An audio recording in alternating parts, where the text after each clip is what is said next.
Kalau masih mau tidur sama istrinya, ya jangan bantu 03 atau 01. Harus bantu 02. Ya, kepala daerah kami diintimidasi. Pak Koster contohnya. Bentuk intimidasinya seperti apa? Mencoba diintimidasi dulu. Lalu Pak Koster tetap gerak untuk Ganjar Mahfud. Dicari kelemahannya. Lalu ada pola pengaduan masyarakat, Dumas. Berdasarkan Dumas yang direkayasa itu, lalu Pak Koster diundang Kapolda. Hanya dalam waktu sekitar 2 minggu sebelum pemilu. Wali Kota Semarang, bupati-bupati kami, anggota DPR RI kami yang turun. Di Nganjuk itu setiap anggota DPR incumbent turun, yang memiliki basis massa kuat diawasi. 3 TNI, 3 Polri, 1 Bawaslu. Ini kan bentuk intimidasi. Kepala desa di Makassar, kepala desa ditekan oknum-oknum dari TNI dan Polri. Masih mau tidur sama istrinya enggak? Oh ya, sampai terucap itu? Iya. Kalau masih mau tidur sama istrinya, ya jangan bantu 03 atau 01. Harus bantu 02. Di Sukoharjo, kepala desa dikasih dana 200 juta. Oleh? Oleh ya jejaring dari negara tersebut. Dan ditarget untuk bergerak memenangkan pasangan 02. Kami tidak salahkan 02, tapi kami salahkan yang abuse of power ini. Yang melakukan segala cara untuk mempertahankan kekuasaannya.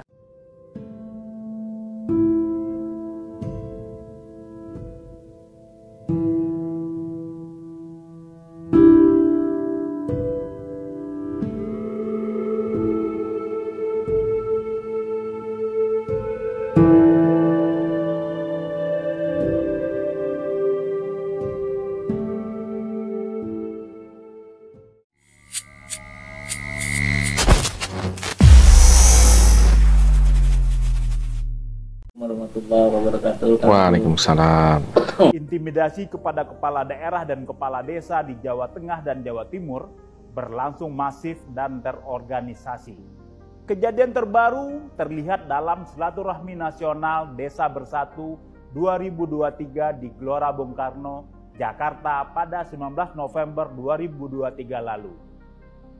Ribuan kepala desa beserta perangkatnya dari 8 organisasi memberikan pernyataan dukungan untuk pasangan Prabowo Gibran. Gibran, putra sulung Presiden Joko Widodo, hadir dalam acara yang digelar secara besar-besaran tersebut. Para kepala desa dan perangkatnya sebagian berasal dari Jawa Timur dan Jawa Tengah, datang karena dikerahkan polisi. Aparat hukum mengancam mereka yang menolak dengan tuduhan menyelewengkan dana desa. Seorang kepala desa di Kabupaten Bangkalan, Jawa Timur bahkan dipanggil polisi karena mendukung calon presiden lain. Khawatir menjadi tersangka, ia mengalihkan dukungan kepada Prabowo Gibran. Dana desa memang instrumen efektif untuk menggait dan menekan kepala desa. Sepanjang 2023, pemerintah mengalokasikan 70 triliun rupiah untuk 74.954 desa di 434 kabupaten kota. Selama 2015 hingga 2021, tak kurang dari 433,8 miliar dana desa dikorupsi. Sebanyak 729 kepala desa dan perangkatnya menjadi tersangka penyelewengan itu. Tak hanya dilakukan oleh polisi, indikasi intimidasi juga dilakukan aparat kejaksaan.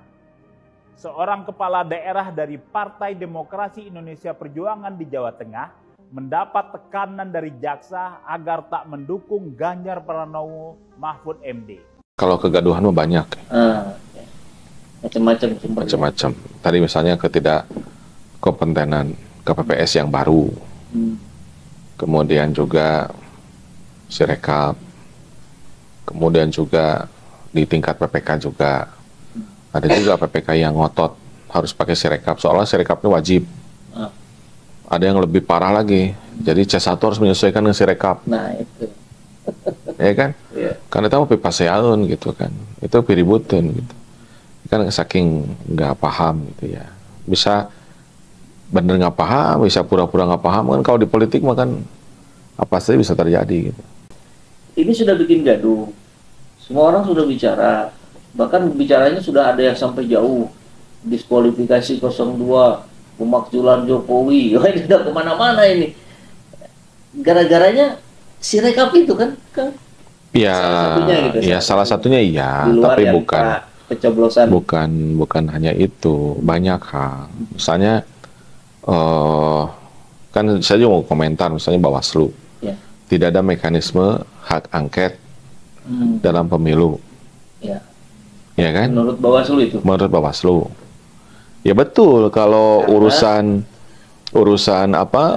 pencoblosan, urusan ini itu bukan urusan hak angket. Tapi Bawaslu lupa gitu. Menggerakkan aparatur sipil negara itu kan bisa di hak angket. Menggerakkan oknum aparat penegak hukum kan bisa hak angket. Saya di Sulawesi ini menemukan berbagai bentuk intimidasi termasuk kepada kepala desa. Ada yang menggunakan instrumen dana desa. Kemudian ada oknum-oknum aparat hukum yang melakukan tekanan kepala desa. Lalu mengatakan masih mau tidur sama istrinya tidak. Itu kan suatu bentuk intimidasi. Kalau masih mau artinya ya harus dukung. Jangan dukung yang itu, dukung yang ini. Nah ini kan sesuatu yang tidak baik. Jadi intimidasi pasti akan mendapatkan kekuatan perlawanan dari rakyat. Pak, tadinya intimidasi di kepala desa. Apakah untuk PJ Gubernur dan Bupati, apakah ada informasi juga untuk mengintervensi? Ya kami banyak menerima laporan PJ kepala daerah mencoba untuk diarahkan kepala desa, bahkan jurnalis juga diintimidasi. Tadi saya mendapat berita ya bahwa Saudara Hasto Kristianto, Sekjen PDIP, yang minggu lalu tuh mengadakan kunjungan ke Palu, kunjungan kerja, dan sedang memberikan pengarahan ya di DPC Palu. Nah, ketika dia melakukan itu, kantor DPC PDIP Palu itu didatangi oleh 8 orang polisi. Ya. Nah, itu acara internal PDIP. Mereka masuk ke ruangan, ya, ada sebagian yang di luar. Tapi sebelumnya sudah ada juga ya, yang datang ke kantor DPD PDIP di sana.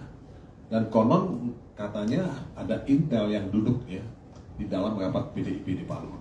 Jadi menurut saya ya, hal-hal semacam ini mungkin tidak banyak diberitakan, tapi dirasakan oleh banyak pihak. Dan saya betul-betul appeal ya, menghimbau kepada semua pihak. Mari kita sama-sama menjaga integritas pemilihan umum ya, menjaga integritas pilpres, karena kita menginginkan Indonesia yang punya kredibilitas, Indonesia yang betul-betul punya legitimasi, sehingga kita bisa berbuat lebih maksimal dalam menatap masa depan kita yang tidak mudah dari segala segi, ya, baik dari segi ekonomi, dari segi geopolitik, ya, dari segi hukum, dari segi sosial. Nah, bayangkan kalau kita tidak punya pemerintahan yang punya legitimasi. Apakah mereka akan efektif? Apakah mereka akan produktif? Saya meragukan itu. Ya. Jadi mungkin saya berhenti sampai di sini. Terima kasih Pak Todung atas penjelasannya. Beberapa poin kita dapatkan. Pertama, bahwa kegiatan acara Desa Bersatu kemarin merupakan benih-benih untuk kegiatan. Ya kan, apabila presiden terbukti melakukan ya kan pelanggaran konstitusi, menggunakan pengaruhnya untuk mempengaruhi hasil pemilu, ya kan, saya kira itu layak untuk dibahas di hak angket, gitu. Jadi, ya Bawaslu bukan wilayah dia sebetulnya ngomong begitu. Sama lah kayak KPU ngomong terbuka dan tertutup, gitu, proposal terbuka tertutup kayak KPU yang ngomong kan. Kan kata saya itu kan bukan wilayahnya dia, itu yang Mahkamah Konstitusi. Udah gitu Mahkamah Konstitusinya begitu kan. 9 hakim MK diputuskan melanggar kode etik, itu kan bukan hoax.